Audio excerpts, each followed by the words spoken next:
Menos alguno. Sí, se escucha bien. Buenas tardes, doctor. Se escucha bien, muy bien, sí. Bueno, muchísimas gracias. Bueno, ante todo, cuestiones de orden. Las preguntas que me quieran realizar, les ruego si las pueden ir haciendo en el chat, y después yo las voy a ir levantando, sin perjuicio que cuando termine la clase les voy a dar un tiempo para que puedan preguntar lo que quieran, pero nada más que por razones de orden. Bueno, en el día de hoy, la clase número uno del módulo 2 tiene que ver con la armonización normativa y la cooperación penal internacional frente a la delincuencia organizada. Así que bienvenidos a esta diplomatura. Y vamos a abordar un tema clave, ¿no? Que tiene que ver justamente con esto, con la cooperación penal internacional frente a la ciberdelincuencia. La ciberdelincuencia, bueno, presenta desafíos únicos para el derecho penal, dado su carácter global, deslocalizado y anónimo. Los delincuentes pueden operar desde cualquier lugar del mundo, aprovechando diferencias legales entre países y vacíos de jurisdicción. Por eso, ningún país puede combatir eficazmente la ciberdelincuencia en forma aislada, ¿no? Y básicamente porque es imprescindible una respuesta coordinada a nivel internacional, que incluya armonización de las leyes penales, para que las conductas ilícitas sean reconocidas como delitos en la mayor cantidad de países, y también con mecanismos ágiles de cooperación judicial entre estados, ¿no? Así que bueno, para esta introducción vamos a primero definir brevemente algunos conceptos centrales.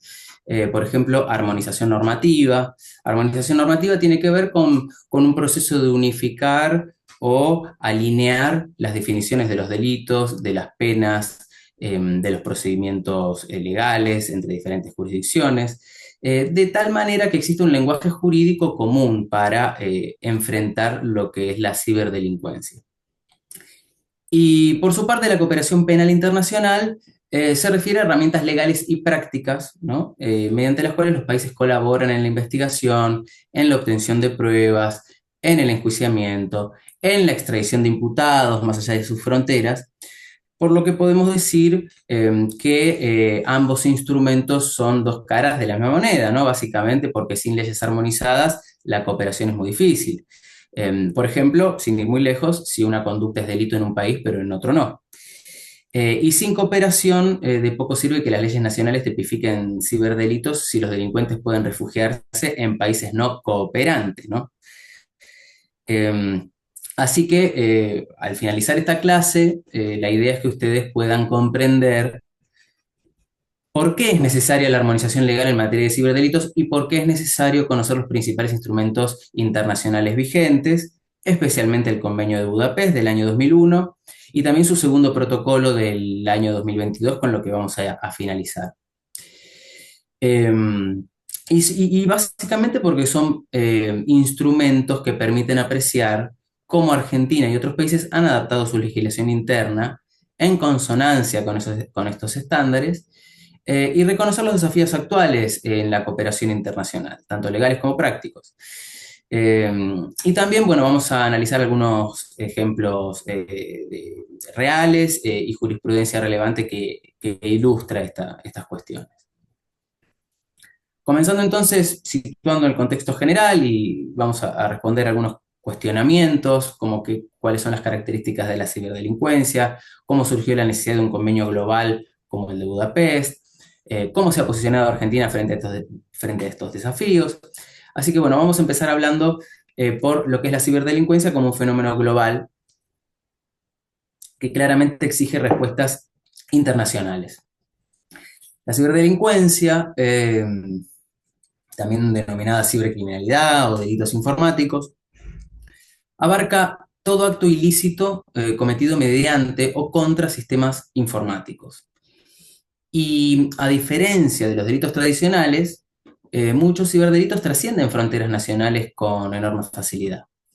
Por ejemplo, un ataque informático como un acceso ilegal o un robo de datos puede ser realizado por un hacker en otro continente y afectar víctimas de otro país o de nuestro país. O supongamos una estafa por Internet, que puede involucrar a delincuentes y víctimas en múltiples jurisdicciones al mismo tiempo.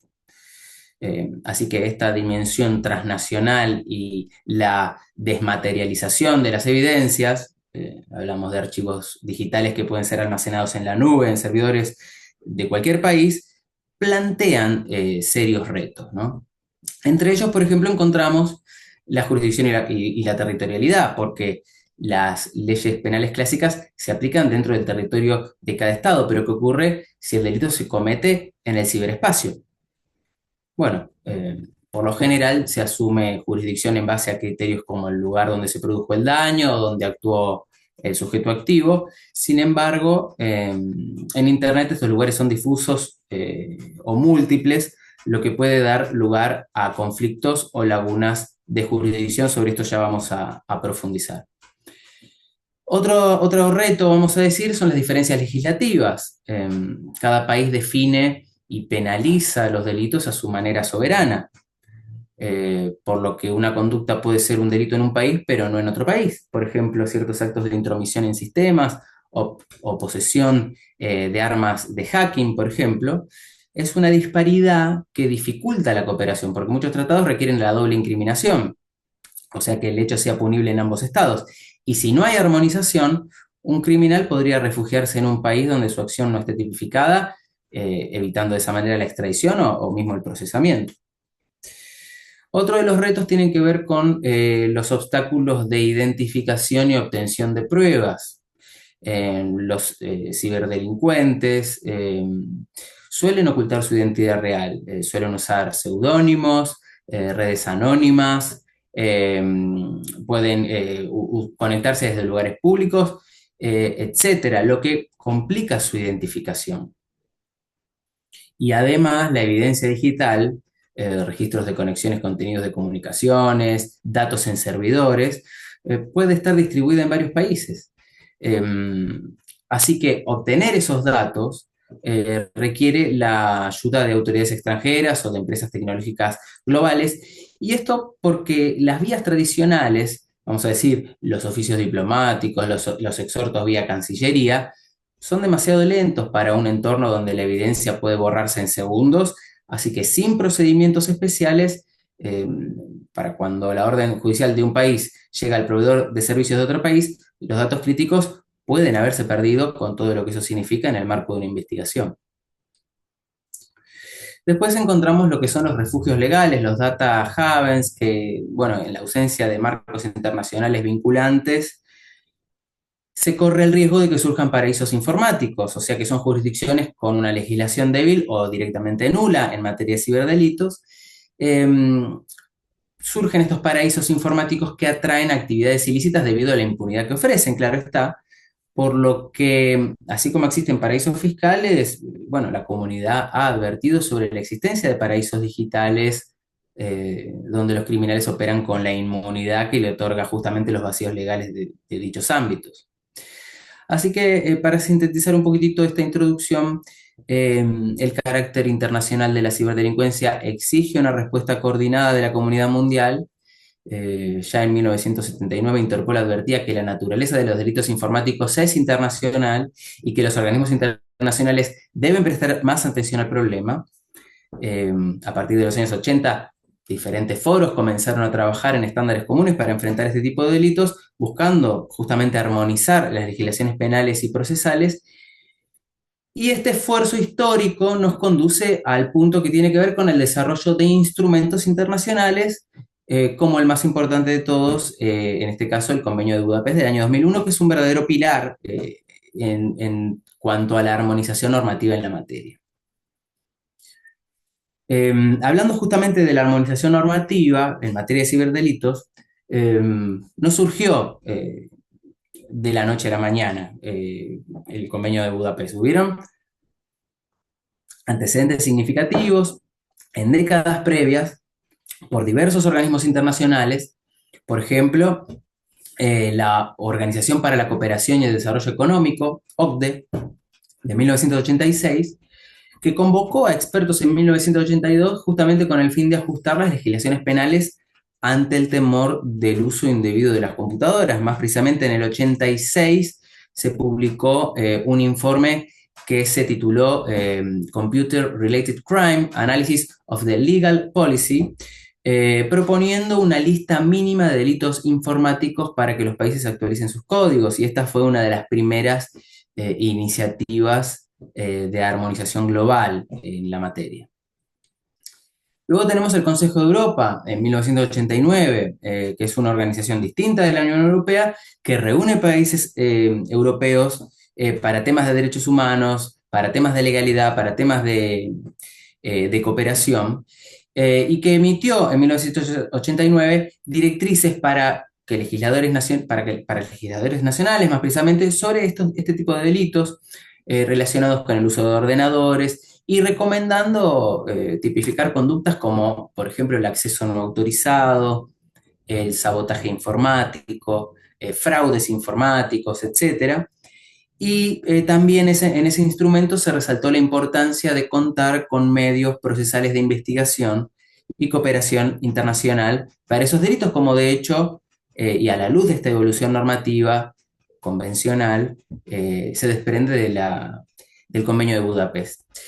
Y también tenemos a la Organización de las Naciones Unidas, que en 1990 incorporó el tema en su agenda tras el octavo Congreso de la ONU sobre prevención del delito y tratamiento del delincuente en La Habana, en 1990, donde, bueno, por primera vez la ONU señaló el potencial uso de las tecnologías por el crimen organizado, por ejemplo, para el lavado de dinero, para el traslado de activos ilegales vía electrónica, y como resultado elaboró un manual sobre prevención y control de delitos informáticos, que lo publicaron en 1994, que identifica modalidades delictivas y establece lineamientos para los países. Y también han surgido otros foros, como por ejemplo el grupo de los 8 países más industrializados, que es el G8, que creó un grupo de expertos en alta tecnología que recomendó medidas, incluyendo, por ejemplo, la creación de una red mundial de puntos de contacto 24/7 para urgencias. Y además, por ejemplo, tenemos a la Unión Internacional de Telecomunicaciones, que ha producido informes sobre cibercrimen. Así que ya para finales de los 90 podemos concluir, por lo menos hasta acá, que había una conciencia global del problema y que empezaban, digamos, a germinar propuestas de convergencia legal.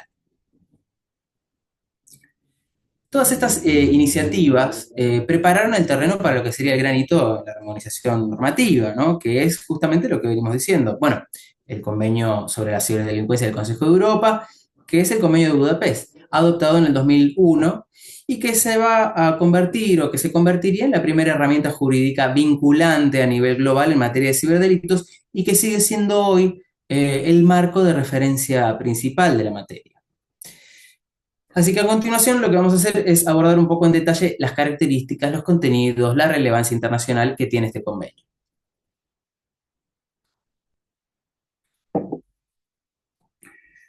Eh, este convenio fue elaborado en el seno del Consejo de Europa con participación de países invitados como Estados Unidos, como Canadá, Japón, Sudáfrica, entre otros. Y fue firmado en Budapest el 23 de noviembre del 2001, entró en vigor el 1 de julio del 2004 y ya para el 2018 ya contaba por lo menos con más de 50 países involucrados que ya habían suscrito, incluyendo naciones que no eran europeas. Eh, Actualmente el número de estados sigue en aumento, el número de estados adheridos, digo, sigue en aumento, y realmente lo convierten en un verdadero tratado global. De hecho, está abierto a la adhesión de cualquier país del mundo previa invitación del Comité de Ministros del Consejo de Europa y consentimiento unánime de las partes. Pero, ¿por qué es tan importante este convenio? Y bueno, porque básicamente establece un marco penal común, mínimo, para combatir estos delitos y a la vez establece canales efectivos de cooperación internacional, que de alguna manera es el tema que nos convoca en la clase de hoy. Así que vamos a ver un poco sus aspectos más centrales. Como objetivo principal podemos decir que desarrolla una política común para proteger a la sociedad de la ciberdelincuencia y que existen dos grandes vías. Primero, la armonización de las legislaciones internas, tipificando ciertas conductas y otorgando facultades procesales a las autoridades. Y segundo, como hemos deslizado en otro momento, el mejoramiento de la cooperación internacional en la materia.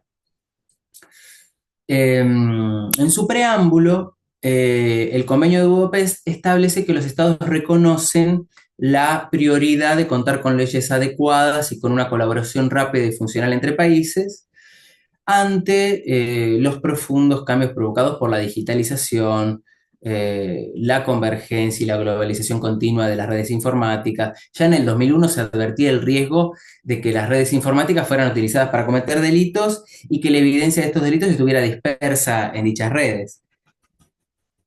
Por lo tanto, el convenio busca equiparar a los países en su capacidad legal para perseguir estos delitos y, por supuesto, también facilitar la obtención de pruebas electrónicas a través de la frontera, ¿no? Eh, es destacable la visión anticipatoria del convenio, porque se creó cuando Internet aún no tenía la masividad actual. Recordemos que en el 2001 las redes sociales recién comenzaban y la computación en la nube era incipiente. Pero aún así los expertos supieron delinear una respuesta legal integral al problema emergente y gracias a eso el Convenio de Budapest se mantiene vigente y ha servido de modelo legislativo en todo el mundo por lo menos más de 2 décadas. Em, y cuáles son los delitos, ¿no? Tipificados por el convenio? Bueno, esto es uno de los aportes fundamentales, que ha sido definir un núcleo de delitos informáticos que justamente los estados signatarios tienen que tipificar o deben tipificar en sus legislaciones nacionales, eso es lo que pretende o que fomenta el convenio, y abarca varias categorías. Primero, se establecen los delitos que atentan contra la confidencialidad, la integridad y la disponibilidad de datos y sistemas informáticos. Acá se incluyen figuras como el acceso ilícito a un sistema informático, que es el conocido hacking, la interceptación ilícita de datos, que sería, por ejemplo, la captura de contraseñas, el tráfico de comunicaciones, y así como tenemos la interceptación ilícita de datos, también tenemos la interferencia de datos, que básicamente es daño, es borrado, es alteración no autorizada de información. Y también tenemos la interferencia en sistemas, que se trata de ataques que afectan el funcionamiento de ordenadores o redes, eh, como por ejemplo ataques de denegación de servicio. Y también se agrega el abuso de dispositivos que tiene que ver con penalizar la producción, la venta o posesión de herramientas, supongamos programas, contraseñas, dispositivos, por supuesto destinadas estos dispositivos, el abuso de los dispositivos a cometer los delitos antes mencionados, ¿no? Justamente este último punto, que está previsto en el artículo 6 del convenio, lo que busca es dificultar la proliferación del malware, los kits de hacking. eh, no obstante, cabe mencionar que fue objeto de reservas por parte de algunos países, por ejemplo Argentina, que consideró que castigar la mera tenencia de estas herramientas podía equivaler a punir actos preparatorios, ¿no? Luego tenemos delitos informáticos clásicos o fraudes informáticos propiamente dichos, principalmente el fraude informático, que es utilizar sistemas o datos alterados para obtener un beneficio económico indebido, análogo a la estafa, pero por vía de computadoras. Y también tenemos la falsificación informática, que es la alteración de datos con efectos jurídicos, por ejemplo, manipular registros electrónicos para falsear documentos, que básicamente son conductas que extienden figuras tradicionales de fraude y falsificación, pero al entorno digital, ¿no? Esto lo van a poder advertir en los artículos 7 y 8 del convenio.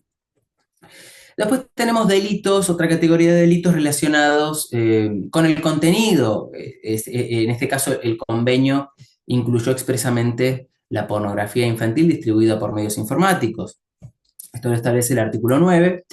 Y lo que hace es obligar a criminalizar una serie de conductas que tienen que ver con la producción, con la oferta, con la distribución, con la posesión intencional de pornografía infantil, definida esta de alguna manera como la representación visual de menores involucrados en conductas sexualmente explícitas, lo que claramente refleja la preocupación global por el abuso sexual infantil en línea. De hecho, algunos países ya tenían delitos similares, pero el convenio los hace homogéneos. Argentina, por ejemplo, lo adoptó en el artículo 128 sobre pornografía infantil, conforme a estos estándares en reformas posteriores, ¿no? Y después otra categoría son los delitos contra la propiedad intelectual y derechos de autor. En este caso el artículo 10 es el que lo establece, el artículo 10 del convenio, y lo que pide o lo que busca es sancionar básicamente la piratería de software, videos, músicas, obras protegidas cuando se cometa a través de sistemas informáticos. Y este fue un punto impulsado por países preocupados por la distribución digital masiva de material con copyright, ¿no? Así que recordemos que para el 2000 la piratería digital era un tema muy candente. Y por último, no es menor mencionar que el convenio resalta la necesidad de que los países cuenten con normas de responsabilidad penal de las personas jurídicas, ¿no? Cuando corresponda, ¿no? Y que por supuesto también se prevean sanciones proporcionales. Así que para ir terminando este punto, podemos decir que el Convenio de Budapest establece un catálogo básico de delitos informáticos que todos los estados partes tienen que incorporar en sus códigos penales. Esto no impide que un país vaya más allá, incluyendo, por ejemplo, otras figuras, pero de alguna manera asegura un mínimo común denominador. Así que gracias a ello, hoy existe una creciente uniformidad y es difícil encontrar una nación que no penalice la intrusión en sistemas o la difusión de malware, justamente porque estos conceptos han sido diseminados a través del convenio y también en las recomendaciones previas que antes mencionábamos. Un caso ilustrativo es España, porque antes del 2010 el Código Penal español no agrupaba los ciberdelitos en un título específico. Sin embargo, tras la ratificación del convenio, España lo ratificó en el año 2010, se llevaron a cabo reformas legales para introducir paulatinamente estos delitos en su legislación. Así que España, por ejemplo, adaptó artículos sobre daños informáticos, sobre hacking, sobre fraude, pornografía infantil digital, etcétera, siguiendo, por supuesto, las exigencias del tratado que estamos referenciando. Por lo que es un ejemplo que demuestra la fuerza armonizadora del convenio. A fuerza del tratado internacional, los países fueron actualizando sus códigos penales y no todos los países lograron incrementar el 100% de las figuras exactamente igual, pero el panorama global actual es mucho más homogéneo que hace 20 años. No obstante, como vengo diciendo, aún persisten diferencias y lagunas, como vamos a ver un poco más adelante, pero el convenio, lo cierto es que supuso un salto cualitativo enorme en lo que tiene que ver con esto de la armonización penal sustantiva. Otra cuestión que se desprende del convenio de Budapest tiene que ver con las facultades procesales especiales, porque además de tipificar delitos, el convenio de Budapest establece una serie de herramientas procesales que los estados tienen que tener en sus legislaciones para investigar ciberdelitos y recolectar evidencia electrónica de forma efectiva. Y son herramientas que buscan superar las limitaciones de los procedimientos tradicionales cuando se trata de información digital. Por ejemplo, la conservación expedita de datos, ¿no? Lo que se llama preservación rápida. Se trata de la obligación de facultar a las autoridades para ordenar que un proveedor de servicios o cualquier custodio de datos preserve inmediatamente datos específicos por un periodo determinado que sean relevantes para una investigación criminal que esté en curso. Esto lo van a poder ver en el artículo 16 del convenio. Y esto se diseñó pensando en la volatilidad de la evidencia digital. Por ejemplo, los registros de conexión que pueden sobreescribirse a los pocos días si no se congelan. Y complementariamente, el artículo 17, recién hacíamos referencia al 16, el 17 prevé la conservación expedita de datos relativos al tráfico asociados a comunicaciones específicas, que es lo que se conoce como tráfico de telecomunicaciones. Otra herramienta procesal que menciona el convenio es la orden de entrega de datos y que implica la facultad de obligar a una persona o empresa a producir ciertos datos informáticos bajo su control. Por ejemplo, exigir un ISP que entregue los datos del suscriptor a una dirección IP o a una empresa que entregue registros digitales almacenados. lo cual va a permitir obtener información sin necesidad de allanar físicamente un lugar. Y esto resulta esencial tratándose de proveedores de servicios en línea, ¿no? Después tenemos otra herramienta que es el registro y aseguramiento de datos. Es el poder para que la autoridad realice allanamientos y registros de sistemas informáticos y se asegure la incautación o las copias de los datos almacenados. Y básicamente porque una computadora, por ejemplo, puede contener enorme cantidad de información. Así que el convenio contempla que se puedan copiar datos in situ para su análisis o incautar dispositivos de almacenamiento. Otra herramienta procesal es la intercepción en tiempo real, porque en el caso de los datos informáticos en tránsito, se prevé que los estados habiliten la recolección en tiempo real de datos de tráfico asociados a comunicaciones específicas y, si es posible, la interceptación del contenido de comunicaciones cuando se trata de delitos graves. Y esta es una medida sensible porque roza la privacidad de las comunicaciones, pero lo cierto es que el convenio propone reservas de garantías, ¿no? Se habla del control judicial, se habla del principio de proporcionalidad, así que varios países, según sus tradiciones, por supuesto, lo aplican con distintos alcances. Algunos permiten la interceptación de contenido solo para ciertos delitos muy graves, otros no han implementado la figura de forma general. No obstante, al menos la captura de datos de tráfico, que es identificar desde dónde y hacia dónde se comunican, se considera fundamental para seguir la pista de criminales en la red.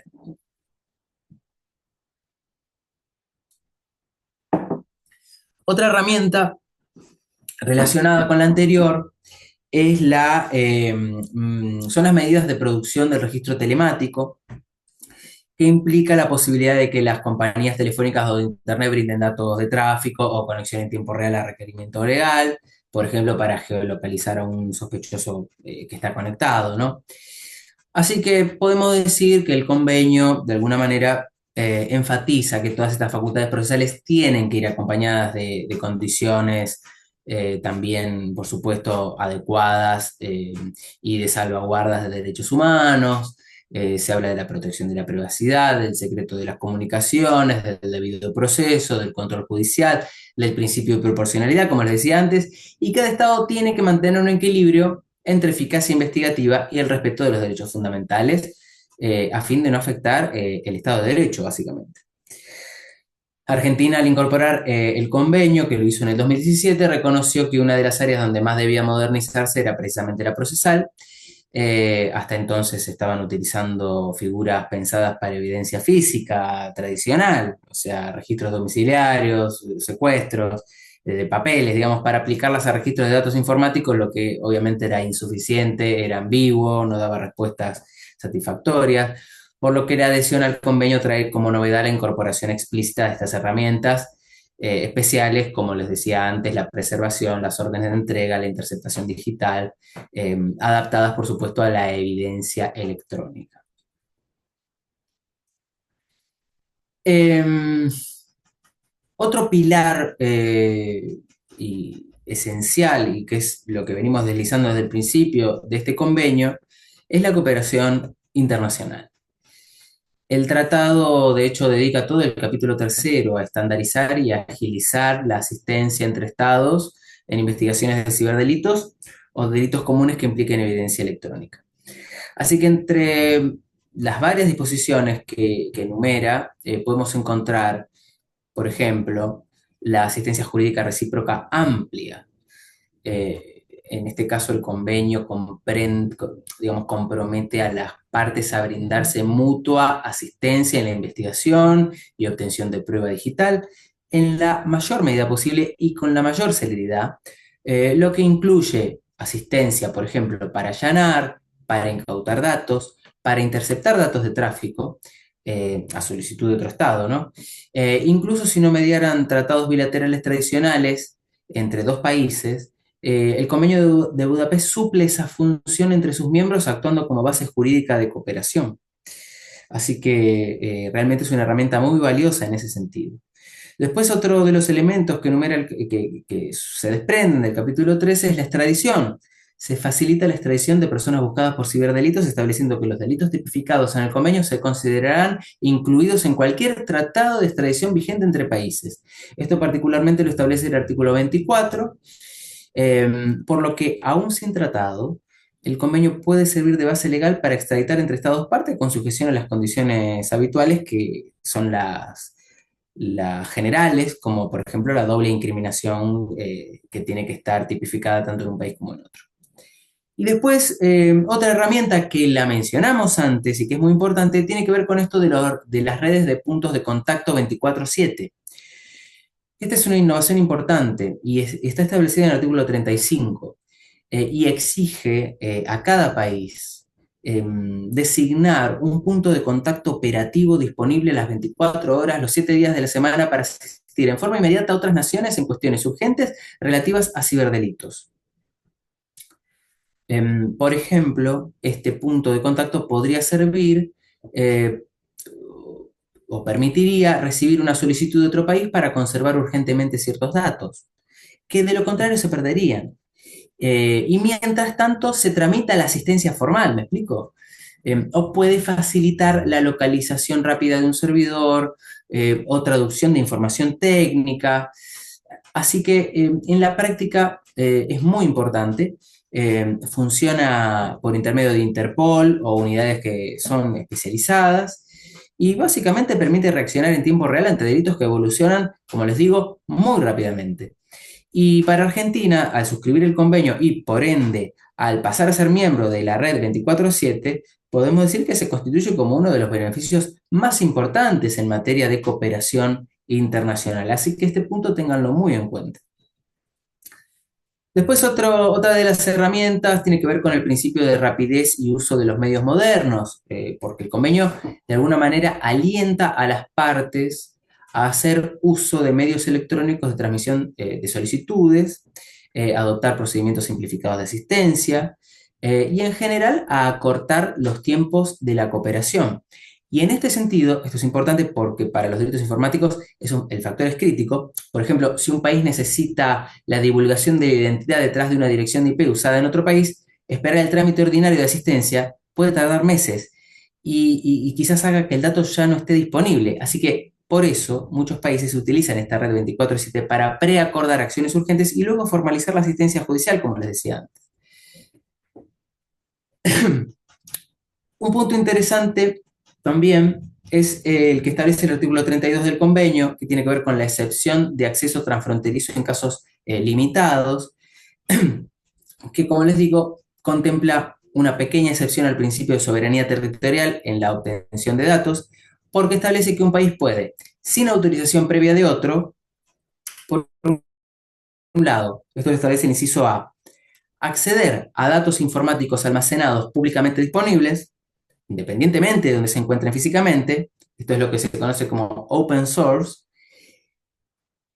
y B, acceder o recibir datos informáticos almacenados en otro país a través de un sistema informático en su propio territorio, si cuenta con el consentimiento legal de la persona facultada para divulgarlos.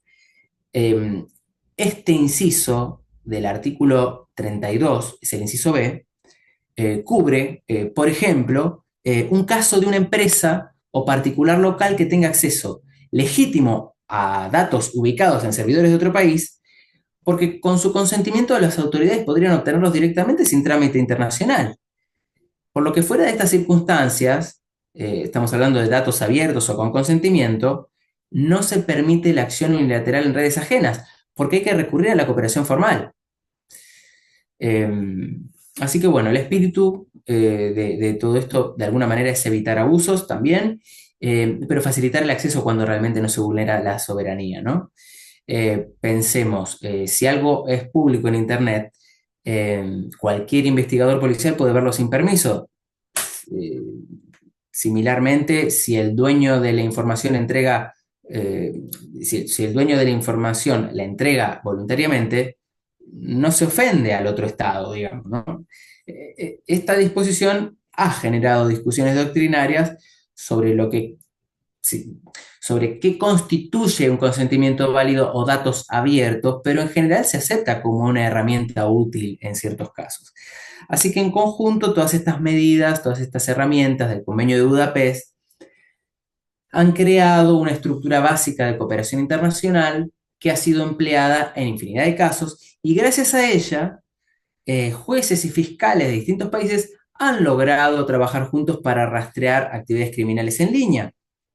Por ejemplo, identificar miembros de redes de pornografía infantil distribuidos en varios continentes, desmantelar lo que son los botnets, que son redes de ordenadores zombies, y esto mediante operadores coordinados, obtener o compartir copias forenses de servidores ubicados en el extranjero con validez legal.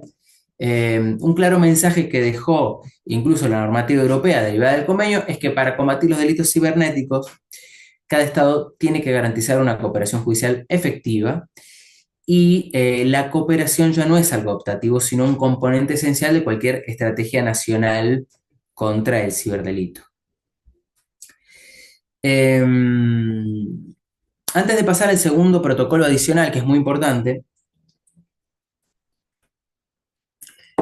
eh, vale mencionar que desde un inicio se entendió que entre más países se sumen al convenio de Budapest, más efectiva va a ser la lucha contra la ciberdelincuencia.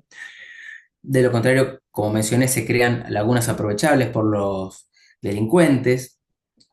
Los propios redactores del convenio animaron a que terceros países no europeos se adhieran, y con el tiempo muchos lo han hecho. Pero aún así, hasta la fecha hay regiones enteras con participación desigual, y esto presenta retos. Pocos países africanos, pocos países asiáticos forman parte, aunque va en aumento, pero bueno, también se reconoció que con las tecnologías evolucionando tan rápido, el convenio necesitaría eventualmente complementos o actualizaciones. Ya en el 2010 se hablaba de buscar alternativas a la convención como un posible tratado de ciberdelitos de las Naciones Unidas. De hecho, la ONU está actualmente trabajando en un tratado global sobre ciberdelincuencia que está en proceso de negociación desde el 2022 a la fecha. Aunque, bueno, por supuesto, su orientación y alcance todavía no están definidos. Pero bueno, mientras tanto, el Convenio de Budapest sigue siendo la piedra angular de la respuesta internacional, complementado ahora por nuevos instrumentos que son los protocolos a los que voy a hacer referencia. Son los protocolos adicionales, ¿no? Que tienen que ver con el contenido ilícito de la cooperación reforzada. Tenemos un primer protocolo adicional del año 2003, que es relativo a la penalización de actos de índole racista y xenófoba cometidos por medio de sistemas informáticos. Es un protocolo que surge de la preocupación porque Internet estaba siendo usada para difundir mensajes de odio, de propaganda racista, de propaganda neonazi, de negacionismo del holocausto, etc.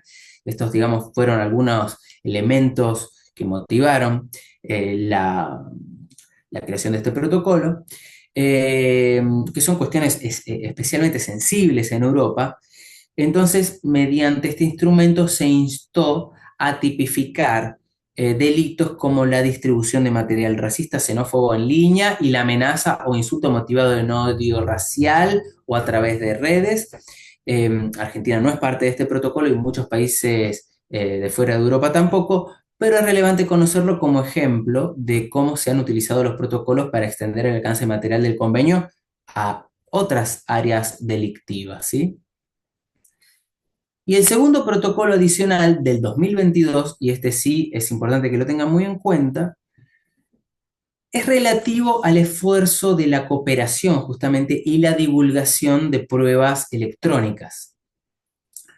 Este protocolo, abierto a firmas en mayo del 2022, es especialmente importante para nuestra clase, ténganlo en cuenta, porque se enfoca en mejorar la cooperación penal internacional frente a las dificultades prácticas surgidas en los últimos años.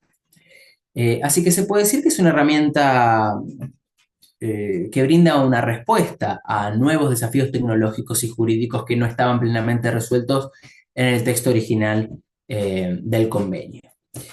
Eh, pero ¿por qué era necesario, no? Bueno, la primera pregunta que nos hacemos, ¿por qué era necesario este segundo protocolo? Bueno, tras casi 20 años de aplicación del Convenio de Budapest, los países identificaron que si bien el tratado funcionaba bien en líneas generales, había áreas donde la cooperación seguía siendo lenta, seguía siendo insuficiente. Em, en particular, la explosión de los servicios globales en la nube y de proveedores de servicios de Internet implicaba una gran cantidad de evidencias electrónicas de delitos comunes que residen en manos de empresas extranjeras. Por ejemplo, pensemos en comunicaciones por redes sociales, por correos electrónicos, por chats de aplicaciones, incluso en investigaciones de delitos tradicionales, ¿no? Digamos, hechos de corrupción, homicidios. Son datos que pueden ser claves y que suelen estar en servidores en compañías como Google, como Meta, Facebook, Instagram, WhatsApp, Microsoft, y la mayoría con sede en Estados Unidos, otros países.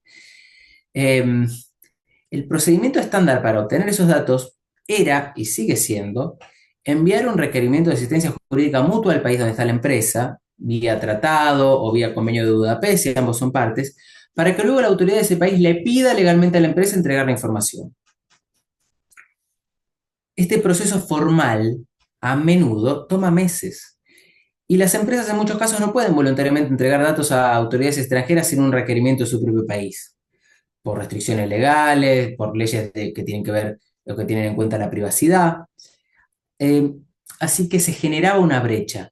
Las investigaciones en un país necesitaban acceder rápido a la evidencia digital eh, con respecto a otro, pero el canal legal era lento y las empresas, aunque dispuestas a colaborar, estaban atadas a requisitos legales formales, como les vengo diciendo. Además, no todos los países son parte del Convenio de Budapest y no entre todos hay tratados bilaterales, así que a veces no existía ningún cauce legal para obtener cierta evidencia clave en manos de un proveedor extranjero. Y esto podía dificultar gravemente las investigaciones o conllevaba recurrir a soluciones informales. Eh, Otro problema también identificado tenía que ver con la falta de procedimientos para casos de emergencia. Por ejemplo, ante una amenaza inminente, supongamos un ataque terrorista coordinado por Internet, o un secuestro donde se requiere un rápido acceso a una cuenta de email del sospechoso, el trámite ordinario era demasiado engorroso. Y si bien la red de 24/7 de la que hablamos antes ayuda a contactar a la otra autoridad rápidamente, legalmente esa autoridad quizás no pueda revelar datos sin un pedido formal completo. Eh, Así que, bueno, con estos y otros desafíos en mente, el Comité de Cibercrimen del Consejo de Europa decidió elaborar un segundo protocolo, que es el que les estoy mencionando, justamente para reforzar la cooperación y la divulgación de pruebas electrónicas. Y su negociación concluyó en el 2021, se abrió en el 2022. Argentina participó activamente en su elaboración como Estado observador. En 2023 aprobó el texto del protocolo para una futura adhesión. Así que bueno, seguidamente vamos a ver un poco los aportes principales del segundo protocolo. Lo que sí les quiero preguntar, ya teniendo en cuenta que son las 6 menos 10 y entiendo que son 2 horas de clase por lo que me dijeron, es si es habitual tomarse unos minutos de recreo para liberar un poco y después seguimos, ¿les parece bien? Sí, no hay problema, profesor. Bueno, si les parece bien, yo tengo que son las 6 menos Sí, 10. doctor. 6 en punto, 6 y 5, arrancamos otra vez la segunda parte. Hagan las preguntas que quieran hacer por el chat, independientemente que al final me van a poder hacer las que quieran en boche, no hay ningún problema. Yo mientras voy viendo. Y bueno, ahora en 10, 15 volvemos, ¿dale? Perfecto, gracias. Muchísimas gracias.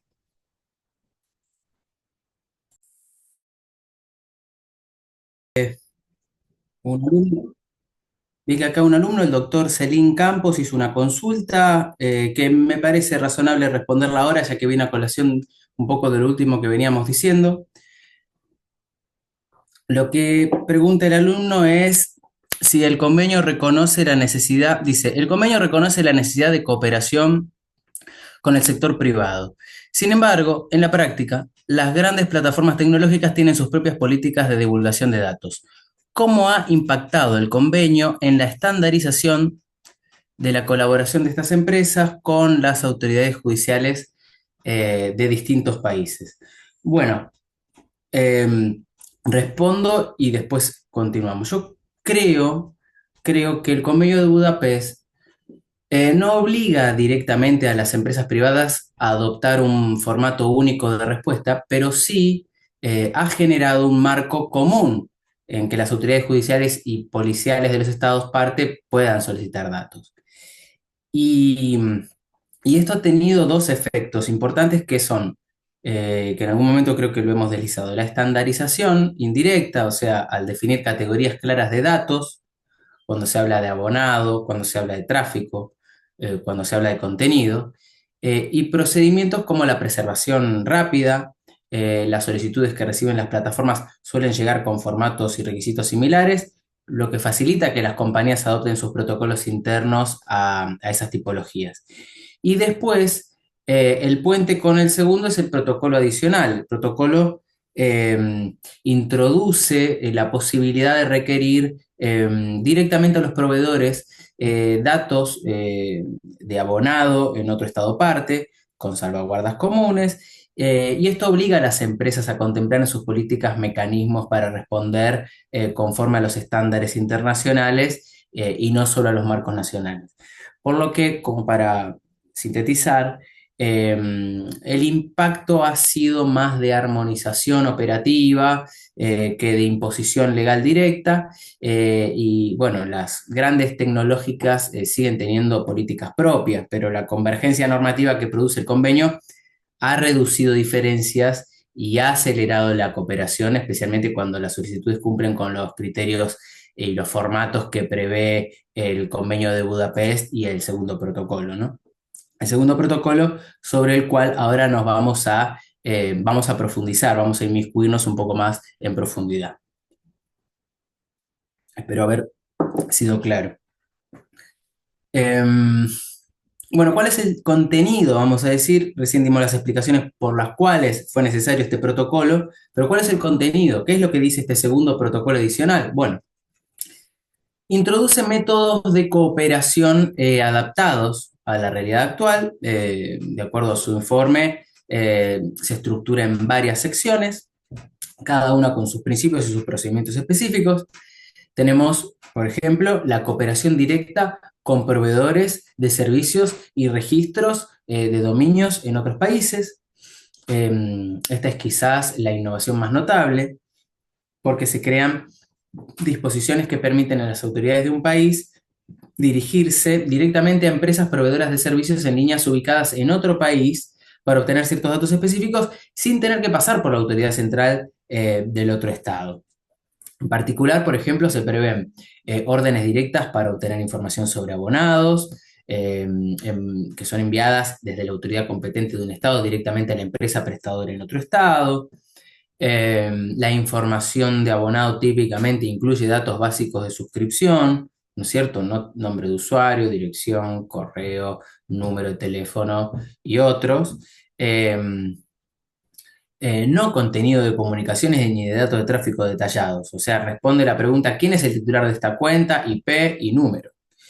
Y asimismo se facilitan solicitudes directas a entidades que administran nombres de dominio. Por ejemplo, registros de dominios de Internet, por ejemplo, para obtener datos de registro, quién registró un dominio, los datos de contacto, etc. Y estas órdenes directas tienen salvaguardas, ¿no? Tienen que presentarse en idioma aceptado por la empresa o entidad receptora, indicar que se emiten bajo el protocolo y cumplir ciertos requisitos formales. El Estado proveedor puede designar autoridades para supervisar o canalizar estas demandas, si así lo desea, pero en general se busca eliminar intermediarios para datos básicos de identificación, lo que agiliza de alguna manera la obtención.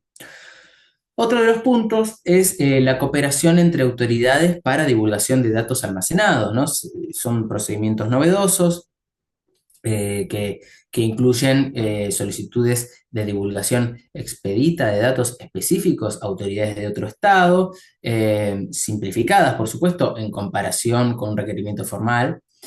Equipos de investigación conjuntos con componentes de facilitación digital, audioconferencias o videoconferencias entre autoridades de distintos países para tomar declaraciones o coordinar acciones legales. Un mecanismo para la asistencia jurídica mutua en emergencias. En este caso, el protocolo contempla que en situaciones de urgencia un Estado pueda pedir a otro la entrega rápida de datos sin todos los habituales formalismos, y luego se convalida la solicitud, ¿no? Lo cual es muy importante para casos donde hay un riesgo inminente para personas o donde surge básicamente la necesidad de actuar en horas, ¿no? Y no en semanas, ¿no? Justamente. Y también se prevé eh, un artículo para cooperación en ausencia de acuerdos internacionales aplicables, lo que sirve incluso para países que no tengan tratado previo. El protocolo justamente suple ese vacío y permite cooperación aún si entre las partes requiriente y requerida no hay un instrumento bilateral o multilateral. Algo de esto deslizamos anteriormente. Después encontramos lo que son las salvaguardas y protección de datos personales. Em, Conscientes de que se están abriendo vías de transferencia de datos más directas, en este caso los redactores incluyeron un capítulo robusto de condiciones de salvaguardas. Se recalca que se aplicarán las garantías, en este caso, que tienen que ver con los derechos humanos, con la proporcionalidad. Esto se desprende del artículo 15. Y muy importante, se detallan protecciones para los datos personales que se intercambian, cumplimiento de estándares de privacidad, uso limitado de los datos al caso específico, destrucción de datos obtenidos indebidamente, notificación al individuo afectado si la ley nacional lo requiere. De hecho, el protocolo fue elaborado de la mano con expertos de protección de datos para asegurar la consistencia con instrumentos como el convenio 108 más del Consejo de Europa de protección de datos. Así que, resumiendo un poquito esta parte, el segundo protocolo de alguna manera moderniza y suple algunas lagunas de cooperación internacional. Podemos decir también que agiliza la identificación de los sospechosos, para saber justamente rápidamente quién está detrás de una IP o de una cuenta en otro país. Eh, Permite reaccionar mejor ante delitos en curso o amenazas inmediatas mediante lo que sería una asistencia de emergencia o contactos directos, como veníamos mencionando. Un poco en respuesta también a lo que eh, algún alumno deslizó en una muy buena pregunta que hizo. Bueno, incorpora al sector aliado como al sector privado como aliado, ¿no? Las grandes empresas de Internet van a tener bases legales claras para responder directamente a las órdenes extranjeras en ciertos supuestos, lo que antes era muy engorroso. También podemos decir que es un protocolo que refuerza la confianza mutua al incluir justamente salvaguardas de datos personales, eh, porque se busca que países con estrictas leyes de privacidad se sientan cómodos compartiendo datos según este protocolo y sin violar sus estándares, ¿no? Em, Así que bueno, este protocolo está en fase de ratificación de los estados. Eh, para que entre en vigor se necesita un número mínimo de 5 ratificaciones y que tanto el país solicitante como el requerido lo hayan ratificado para usar sus disposiciones. Argentina lo aprobó en el 2023 con miras a adherir una vez que formalice su entrada al convenio de Budapest, lo que demuestra el compromiso de nuestro país para estar a la vanguardia en materia de cooperación internacional en ciberdelincuencia. Eh, bueno, tras haber analizado un poco el marco internacional, entiendo, corresponde examinar un poquitito cómo Argentina también ha armonizado su normativa a la luz de estos estándares, y cómo participa en la cooperación global contra el cibercrimen. Y podemos decir que Argentina hasta principios del año 2000 carecía de un cuerpo normativo integral en materia de ciberdelitos. El Código Penal, redactado en 1921, obviamente no contemplaba figuras como el hacking o la difusión de malware o el fraude informático. Esto, por supuesto, que ha llevado a vacíos legales, conductas, vamos a decir, dañinas que quedaban sin castigo, o sea, atípicas, o se forzaba su encuadre en figuras tradicionales mediante interpretaciones analógicas, lo cual es problemático dado lo que establece el principio de legalidad, ¿no? Que básicamente prohíbe la analogía y mala en parte, ¿no? Eh, bueno, eh, antes del 2018, si alguien accedía sin autorización a un mail ajeno, nuestros jueces tenían que tratar de encuadrarlo en violación de secreto de correspondencia, ¿no? Que en realidad está pensado para cartas postales o telégrafos, o sea, totalmente anacrónico. Y diversos proyectos de ley se presentaron también desde fines del 90 para subsanar estas falencias. Podemos decir que finalmente en el 2008, con la ley 26.388, conocida como la Ley de Delitos Informáticos, se introducen modificaciones importantes al Código Penal. Es una ley que incorpora nuevos tipos penales, que agrava algunos existentes y que por supuesto también toma como modelo al Convenio de Budapest, al cual estamos haciendo referencia. Entre las principales reformas que introduce esta ley, podemos mencionar delitos contra la privacidad de las comunicaciones electrónicas. En este sentido, se modificaron los artículos 153 y 155 del Código Penal para incluir la violación de mails, de documentos electrónicos privados, de comunicaciones electrónicas dentro de las conductas punibles. Así que acceder indebidamente a un correo electrónico ajeno o divulgar su contenido sin autorización quedó finalmente tipificado. Después tenemos el acceso ilegítimo a sistemas y datos, que es el hacking. Esto se incorporó en el artículo 153 bis del Código Penal, que penaliza al que accediere ilegítimamente a un sistema o dato informático de acceso restringido y que se agrava si se revelan los datos hallados allí, ¿no? Así que en ese sentido podemos decir que por fin se allanó un vacío que permitía que ingresar como intruso a una computadora ajena no fuese delito. Después tenemos el daño informático. Se reformó el artículo 183 para incluir explícitamente la alteración, destrucción o inutilización de datos, programas o sistemas informáticos como forma de daño. Antes solamente se hablaba de cosas materiales.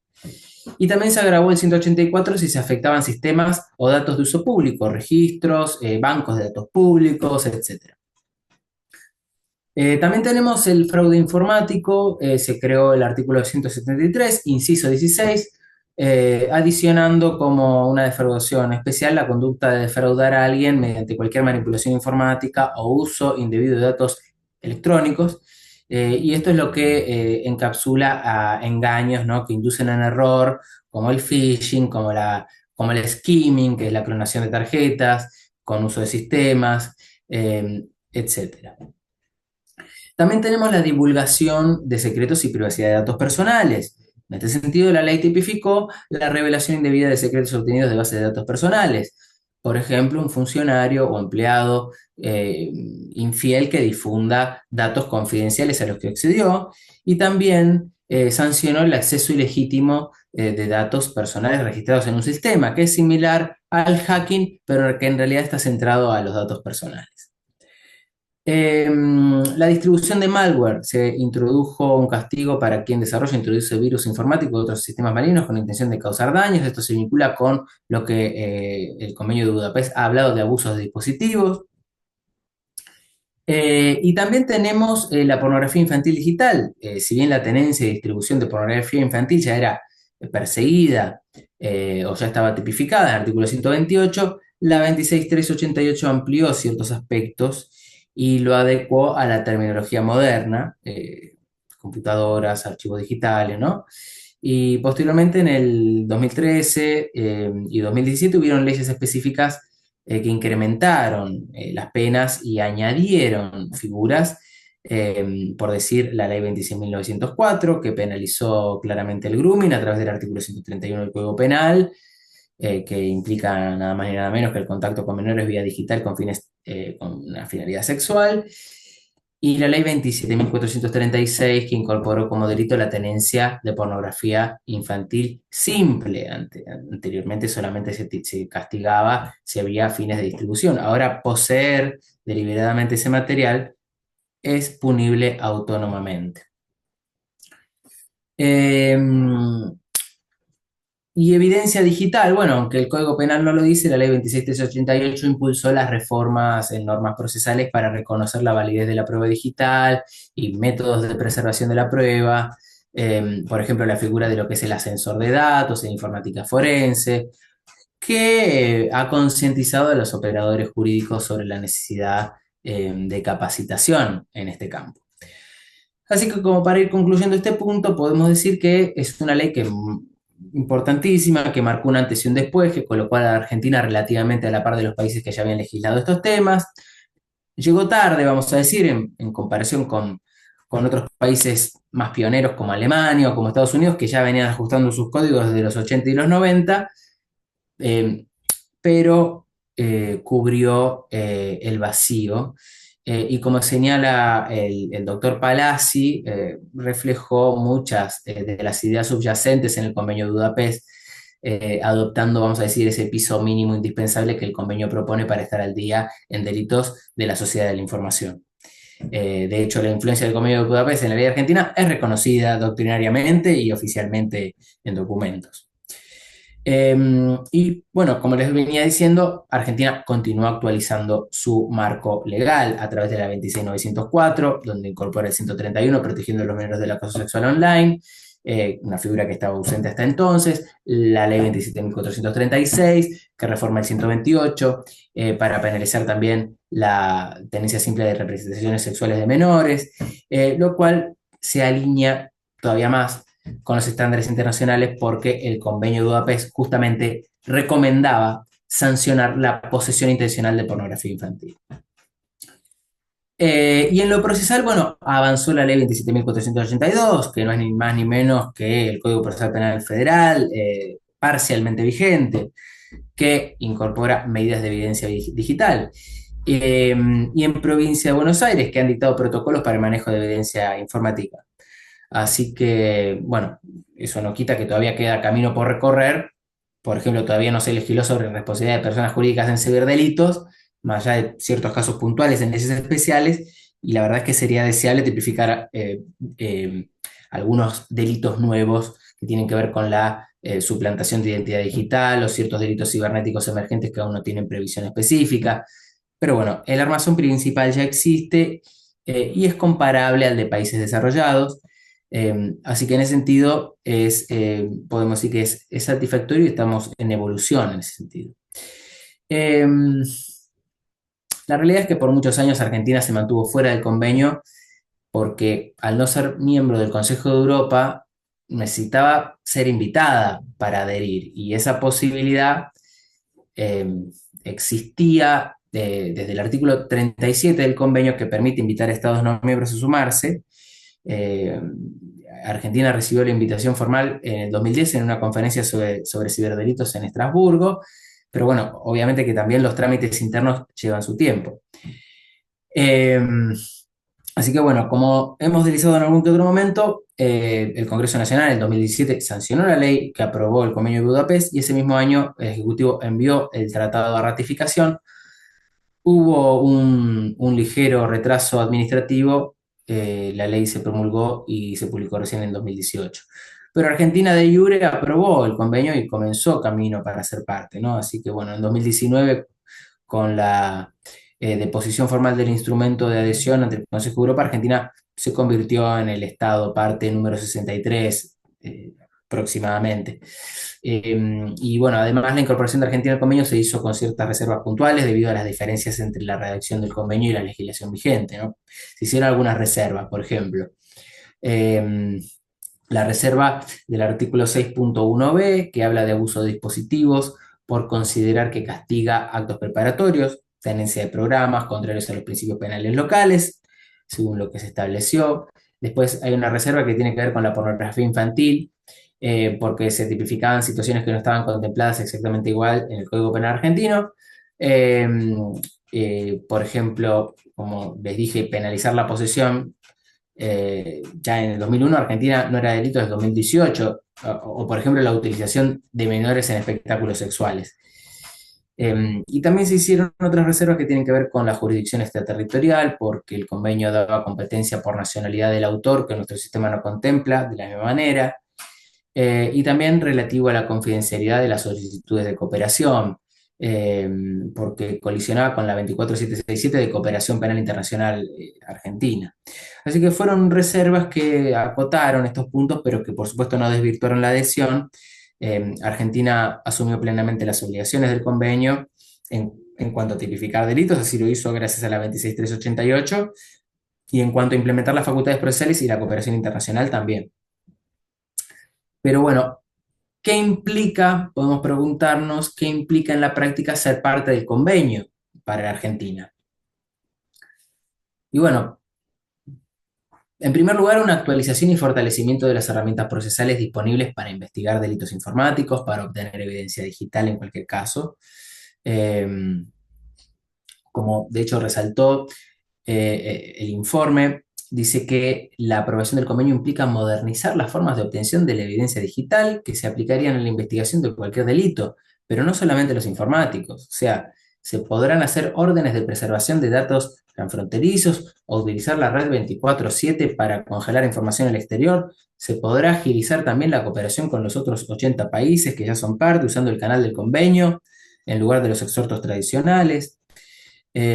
Así que bueno, especial mención merece el ingreso de Argentina también a la red 24/7, ya que lo mencionamos porque, bueno, se designó un punto de contacto operativo, ¿no? Dentro del Ministerio de Público Fiscal, de la Unidad Fiscal Especializada en Ciberdelincuencia, que es la UFESI, disponible todo el tiempo para coordinar con contrapartes extranjeras.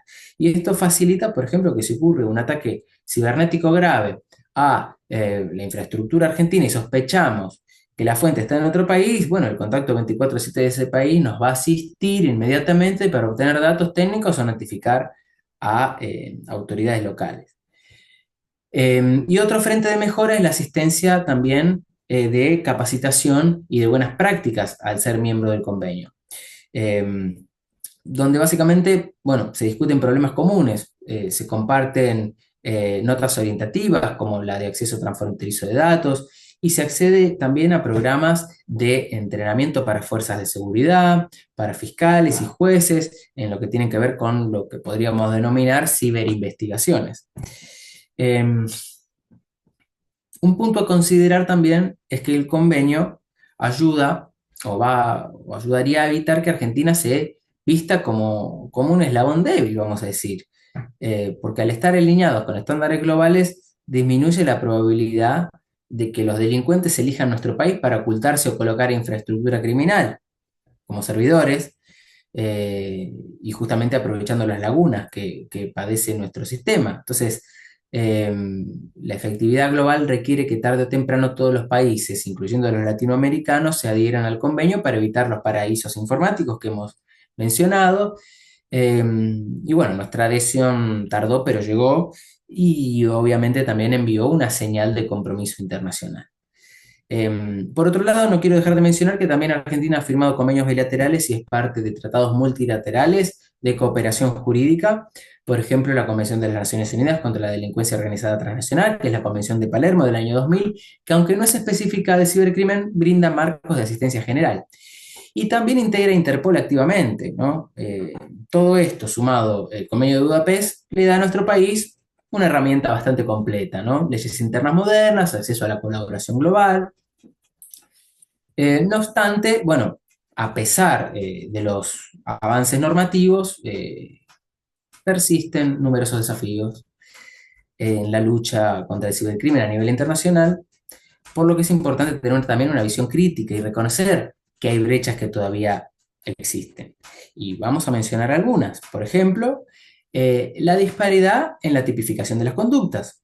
De vuelta, no todos los países han tipificado todos los ciberdelitos relevantes o lo han hecho con alcances distintos.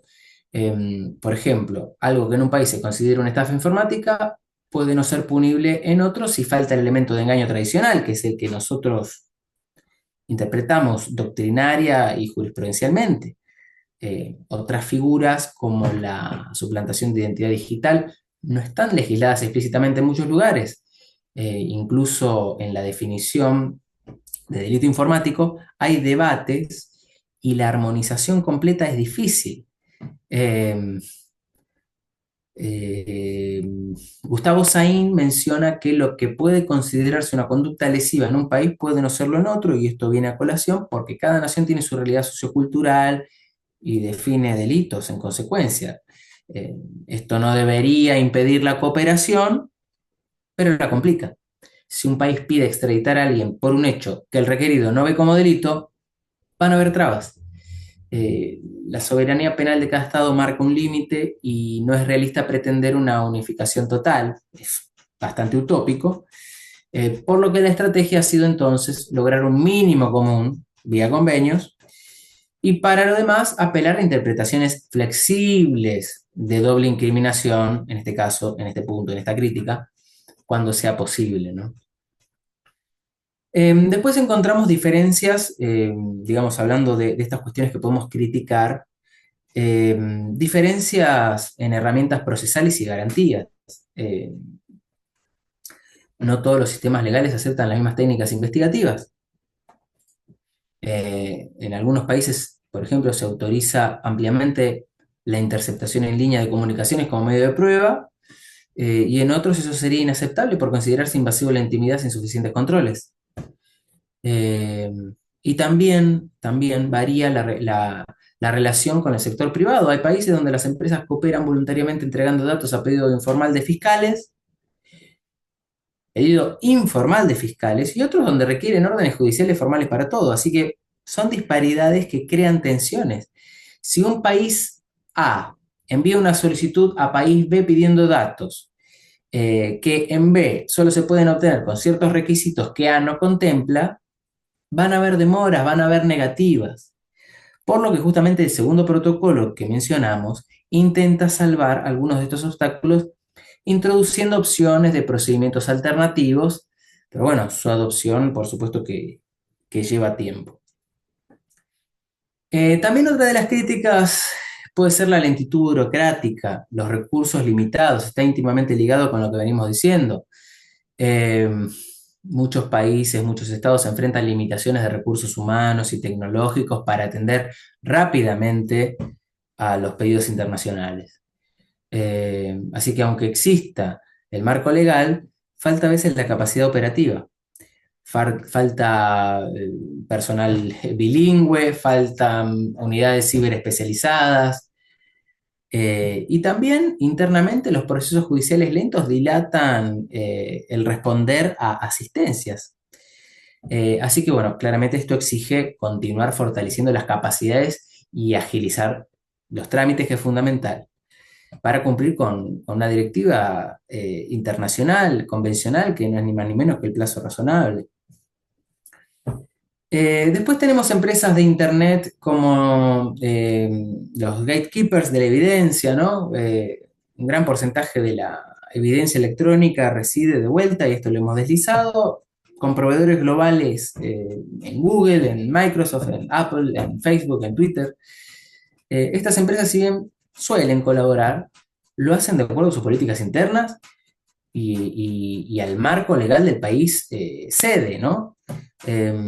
Por ejemplo, muchas compañías estadounidenses exigen una orden judicial de Estados Unidos para soltar contenido de comunicaciones sin importar que un juez argentino lo haya ordenado. Lo tienen que canalizar vía tratado. Y esto frustra investigaciones locales. Algunas empresas han establecido portales de atención a autoridades extranjeras, donde aceptan pedidos urgentes de preservación o divulgan cierta data básica con solo la orden traducida, pero es voluntario. Entonces, bueno, el avance del segundo protocolo, que habilita órdenes directas de abonados, es útil si estas empresas lo respetan. Se requerirá que Estados Unidos y otros grandes lo ratifiquen también.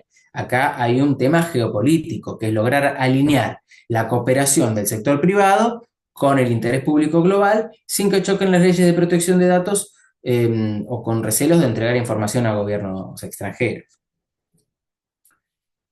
Después, otro achaque que le podemos dar tiene que ver con la ciberdelincuencia como servicio y red profunda. Las tendencias criminales recientes incluyen la proliferación de mercados en la dark web, en la darknet, vamos a decir, Red, Tor y similares, y servicios de ciberdelitos a la carta, el ransomware, Por ejemplo, son entornos que esconden la identidad de los involucrados mediante cifrado y anonimato.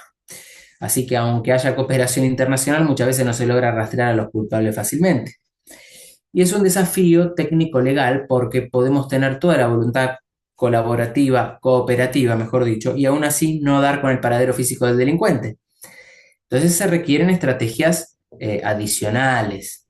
Se requiere, por ejemplo, la infiltración encubierta en los foros de la Darknet, operaciones conjuntas de fuerzas de distintos países que van más allá de la pura armonización legal. Eh, Así que eso es muy importante. Y otro de los achaques que le podemos también dar tiene que ver con la participación global desigual.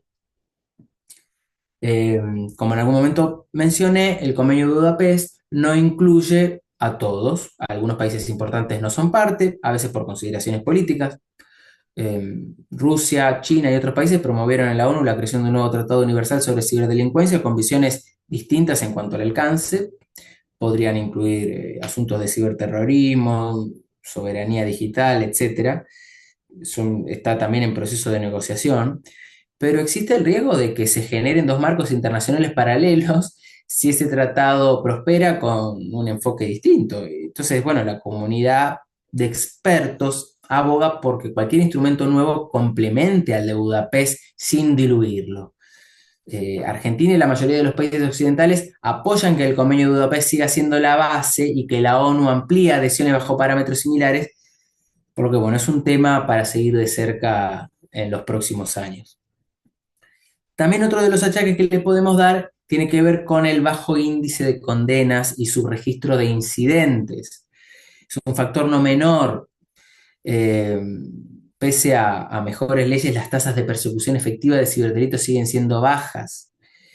En Argentina, entre el 2013 y el 2016, perdón, las denuncias ingresadas bajo la ley 26.388 representaron apenas un 0,1 y 0,4% del total de los casos penales.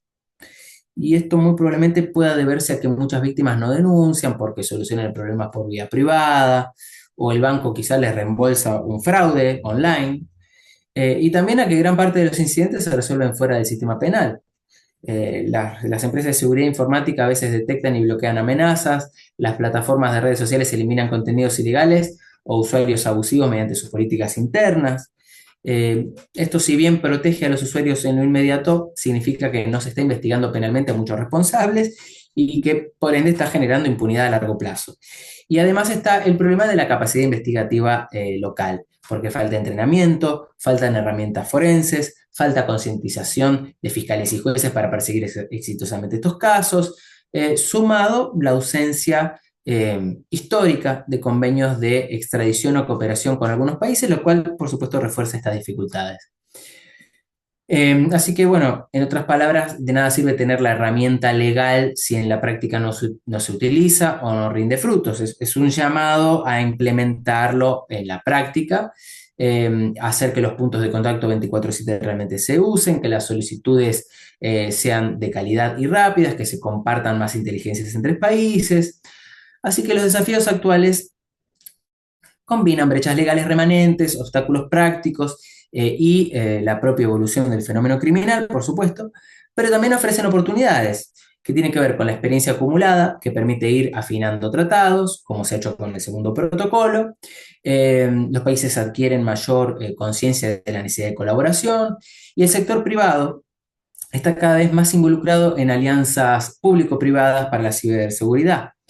En el ámbito académico y formativo, también va a ser vital comprender estas dinámicas para proponer soluciones creativas y también para abogar por mejoras legales continuas. Otro de los puntos que también les dije al inicio que iba a tratar tiene que ver con algunos ejemplos prácticos. Por ejemplo, son algunos ejemplos prácticos que lo que hacen es mostrar la importancia de la armonización normativa y también de la cooperación internacional, básicamente como para ponerlos en contexto. En el año 2000, por ejemplo, tenemos el caso del virus I Love You, que es un gusano informático que se originó en Filipinas, que causó daños globales al propagarse por mail masivamente. Cuando se identificó al autor, resultó que ese país no tenía tipificado el delito de sabotaje informático en ese momento. Eh, y este caso claramente evidenció la necesidad de actualizar leyes. El hacker no pudo ser procesado por los daños causados, solo se le imputaron cargos menores porque simplemente no existía la figura penal. Y este fue uno de los catalizadores, ¿no? Para que muchos países, incluyendo las Filipinas, apresuraran las leyes de delitos informáticos y para que aceleraran las negociaciones con el convenio de Budapest. Otro de los casos es el de la Operación Mariposa. España, Estados Unidos, año 2009, año 2010. La desarticulación de una red zombie a través del botnet de más de 12 millones de computadoras infectadas en todo el mundo utilizada para fraude y robo de datos. La investigación fue llevada adelante por la Guardia Civil Española en conjunto con el FBI y autoridades de otros países. Y es un caso que particularmente mostró la eficacia de la cooperación internacional coordinada, porque se compartieron pruebas electrónicas recolectadas en distintos países, se logró la identificación y arresto de los cabecillas en España y en Europa del Este. Y lo cierto es que sin una armonización legal hubiera sido casi imposible alinear las acciones judiciales simultáneas. Y además, otro detalle no menor es que se apoyaron en la red 24/7 para intercambiar información en tiempo real. Así que, bueno, el éxito de este caso sirve para justificar la necesidad de los convenios globales, ¿no? En este caso, la práctica, vamos a decir, del espíritu del convenio de Budapest. Bueno, también tenemos otro caso que es el caso Nido de Chile en 2019, que es una investigación de pornografía infantil. Es un caso donde usuarios en un foro de internet llamado nido.org, con participantes de varios países latinoamericanos, compartían imágenes íntimas de mujeres sin consentimiento, incluyendo menores, y planificaban acosos. En Chile se investigó a los administradores y se necesitó colaboración de los Estados Unidos para obtener datos alojados en redes sociales y servidores estadounidenses. Se usaron los canales de asistencia internacional, dado que Chile es parte del convenio. Y el caso podemos decir que evidenció tanto la importancia de las leyes, porque muchas conductas se imputaron bajo delitos informáticos que recientemente había incorporado Chile, como también de la cooperación para identificar a usuarios tras la frontera, ¿no? Si no hubiera marcos de asistencia, claramente que la impunidad también hubiera reinado en este delito transfronterizo.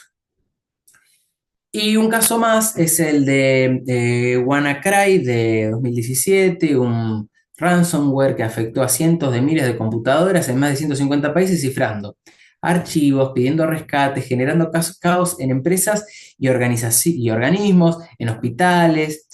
Fue luego atribuido a un grupo ligado a Corea del Norte y este incidente fue un toque de atención, fue un llamado de atención, ¿no? Sobre la criminalidad a escala global. Si bien se enmarca más en ciberseguridad, lo cierto es que demostró que ante amenazas así los gobiernos tienen que cooperar rápidamente para alertas tempranas, para intercambio de información técnica e incluso para investigaciones penales si corresponde.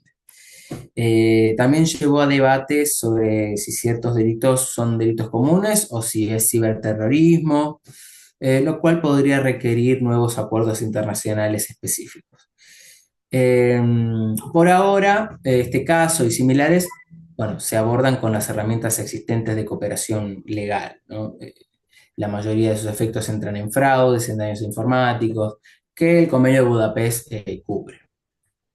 Así que bueno, estos casos que muy brevemente acabo de mencionar refuerzan las lecciones clave, ¿no? Las lagunas normativas se traducen en delincuentes no castigados, la cooperación efectiva permite resolver casos que ningún país podría solo, la falta de claridad legal se puede intentar salvar con interpretaciones, pero es preferible contar con leyes claras para delitos nuevos. Las amenazas modernas pueden rebasar los marcos actuales y exigir continuar adoptando normativa internacional. Así que bueno, para ir concluyendo la clase, hemos hecho un recorrido bastante amplio del temario desde la naturaleza global de la ciberdelincuencia hasta los tratados internacionales diseñados para combatirla, pasando por la evolución de las leyes argentinas en consonancia con estos estándares. Así que voy a subrayar las cuestiones más esenciales que tienen que ver con... Ahora el sábado, domingo, cuando me siento a organizar la semana que viene. Creo que hay alguien con un audio, si lo puede silenciar, mejor. Gracias. Les decía, los puntos más importantes como para concluir la clase.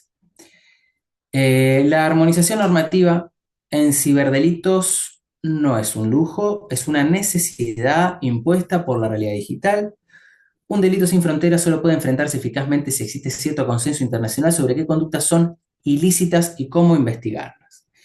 El Convenio de Budapest representó ese consenso mínimo y estableció un lenguaje común que ha guiado a las reformas legales en decenas de países. Luego, la cooperación internacional es otro pilar insoslayable. De nada sirve que un país tenga las mejores leyes si los delincuentes se refugien en otro que no coopera. Así que herramientas como la asistencia mutua, la extradición, la red 24/7 demuestran ser eficaces, pero siempre perfectibles, ¿no? Y la creación del segundo protocolo adicional muestra la disposición de la comunidad internacional a innovar y mejorar estos mecanismos adaptándose a los cambios tecnológicos, por ejemplo, facilitando la colaboración con empresas de Internet. Argentina, por su parte, ha dado pasos firmes para integrarse a esa lucha global, actualizó su código penal con la 26388, inspirada en el Convenio de Budapest, tipificó los principales delitos, en eso mencionamos el acceso ilícito, los daños, los fraudes, la pornografía infantil, y más recientemente se sumó formalmente el Convenio de Budapest con los ajustes necesarios. Esto le va a permitir beneficiarse de lo que es la cooperación internacional, que va a agilizar y también aportar también sus capacidades de esfuerzo colectivo contra el cibercrimen. Pero bueno, también, y lo hemos mencionado, quedan desafíos, que es lograr la adhesión universal a los marcos internacionales, persuadir a más países a unirse, posiblemente vía tratado ONU o complementario, minimizar las divergencias legales que aún subsisten, dotar de recursos y entrenamiento a las autoridades para que usen efectivamente las herramientas de cooperación, y mantener un delicado equilibrio entre eficacia investigativa y respeto de los derechos fundamentales, la privacidad, el debido proceso, artículos 18 y 19 de nuestra Constitución. La tecnología va a seguir evolucionando con nuevas normas de delincuencia en línea, por lo que la respuesta legal y la colaboración internacional tienen que seguir evolucionando también. Eso es todo. Desde ya que muchísimas gracias por el tiempo. Voy a ver si han hecho alguna otra pregunta, sin perjuicio de las que ustedes puedan deslizar in voce. Acá veo otra pregunta también del alumno Celín Campos, que lo que está en este caso preguntando, a ver, es, profesor, con la nueva facultad de obtener evidencia directamente de un proveedor en otra jurisdicción, ¿qué pasaría en la admisibilidad de esa prueba en un juicio penal local? Especialmente en lo que respecta a garantizar la cadena de custodia y la autenticidad de los datos. Muy buena pregunta, muchas gracias por la pregunta. Bueno, yo lo que creo es que la admisibilidad va a depender de que la obtención cumpla tanto con los requisitos del convenio y del protocolo segundo, como con las normas procesales nacionales. En términos prácticos, si hablamos de cadena de custodia, el protocolo exige que el proveedor documente el proceso de entrega, incluyendo bueno, los metadatos técnicos, los sellos de tiempo, los registros de sistema, la identidad del agente que recibe la información. En la jurisdicción local, esa documentación tiene que incorporarse al expediente desde el primer momento, certificando que los datos no fueran alterados y que se mantuvieran bajo el control de las autoridades competentes. En cuanto a la autenticidad, se respalda con la documentación técnica adjunta, los logs, los hash criptográficos, que son provistas por el proveedor y son verificadas por peritos informáticos locales. El hash calculado por el proveedor y el verificado al recibir la evidencia tienen que coincidir, o sea, garantizar que el archivo no sufrió modificaciones. Eh, y otra de las cuestiones muy probablemente tenga que ver con la compatibilidad procesal, aunque el protocolo permite el pedido directo en el juicio penal local, como dice el alumno, el juez va a evaluar si la medida tuvo autorización competente conforme a la ley nacional, por ejemplo, control judicial previo, si es necesario, eh, y si la obtención fue conforme a las salvaguardas de proporcionalidad exigidas por la legislación local, no debería haber obstáculo para la incorporación de la prueba como válida. Así que digamos que la clave es traducir la cooperación internacional en un acto procesal interno plenamente válido, documentando exhaustivamente el recorrido de la evidencia desde el proveedor extranjero hasta el tribunal para blindar su admisibilidad y yo entiendo evitar cuestionamientos por nulidad. Espero haber sido claro en ese sentido. Y bueno, si tienen alguna pregunta, los escucho y si no, nos volvemos a ver el día 20 de agosto con la próxima clase.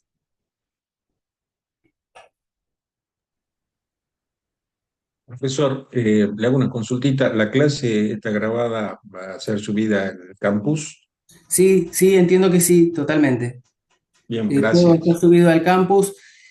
Por las dudas, yo igual voy a entrar al campus y ustedes ahí tienen todos los elementos, pero les voy a facilitar mi mail, ¿bien? Mi mail personal. Si ustedes me quieren hacer alguna consulta, en cualquier momento estoy a plena disposición, ¿sí? Lo voy a anotar en el chat para que lo tengan, e igualmente se los digo, es mariano-nlema@hotmail.com. mariano-nlema@hotmail.com. Para cualquier duda, consulta o lo que sea, cuentan conmigo, ¿sí? Muchas Bueno, gracias. gracias a usted. Gracias, doctor. Advirtiendo que no hay más consultas y preguntas, damos por finalizada la clase. Les agradezco muchísimo el tiempo y nos vemos el 20. Tengan muy buenas noches. Gracias. Buenas noches.